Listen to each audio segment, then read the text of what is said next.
Last ಯಾವಾಗ ಬಂದಿದ್ದು ಕ್ಷೇತ್ರಕ್ಕೆ ಸಿದ್ದರಾಮಯ್ಯನವರು? ಮೇಡಮ್ ಬಂದು ಭಾಳ ದಿನಗಳೇ ಆಯಿತು. ಬಟ್ CM ಆಗಿರೋದ್ರಿಂದ ಅವರು ಇಡೀ ಕರ್ನಾಟಕ ರಾಜ್ಯ ಪೂರ್ತಿ ಸುತ್ತಬೇಕು.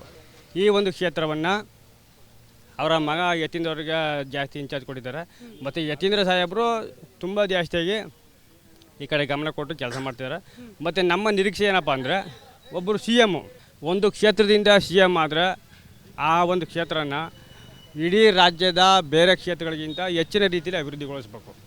ಆ ಒಂದು ದೃಷ್ಟಿಯಿಂದ ನೋಡಿದ್ರೆ ಒಂದು ಸ್ವಲ್ಪ ಇನ್ನೂ ವೀಕು ಅಂತ ವೀಕ್ ಇದೆ ನಮ್ಗೆ ಅಂದ್ರೆ ನೀವು ಅನ್ಕೊಂಡಷ್ಟು ಅಭಿವೃದ್ಧಿ ಆಗಿಲ್ಲ. ಇಲ್ಲ ಆಗಿಲ್ಲ. ಇನ್ನೊಂದೇನಪ್ಪ ಅಂದ್ರೆ ಗ್ಯಾರಂಟಿ ಯೋಜನೆಗಳು ಅಂತ ಏನು ತಂದಿದ್ದಾರೋ ಅದು ಜನಪ್ರಿಯಗೊಳಿಸೋಕೆ ಸಾಧ್ಯ ಆಗಿದ್ದು ಹೊರತು ಜನರ ಮೂಲ ಆರ್ಥಿಕ ವ್ಯವಸ್ಥೆನ ಬಲಗೊಳಿಸೋದ್ರಲ್ಲಿ ಅದು ಇನ್ನೂ ವಿಫಲ ಆಗಿದೆ. ನಿಮ್ಮನೆ ಹೆಂಗಸ್ರಿಗೆ ಬರ್ತಿದೆಯಾ 2000 ತಿಂಗಳ? ಹಾಂ ಬರ್ತಿದೆ ಮೇಡಮ್, ಪ್ರತಿ ತಿಂಗಳು ಬರುತ್ತೆ. ಹೌದು. ಒಂದು ಸತಿನೂ ನಿಂತಿಲ್ಲ? ಇಲ್ಲ ಮೇಡಮ್ ನಿಂತಿಲ್ಲ. ಅಂದರೆ ಒಂದು ತಿಂಗಳು ಆದರೂ ಇನ್ನೊಂದು ತಿಂಗಳು ಎಷ್ಟು ಕವರ್ ಆಗ್ತಾಯಿದೆ, ಏನು ತೊಂದರೆ.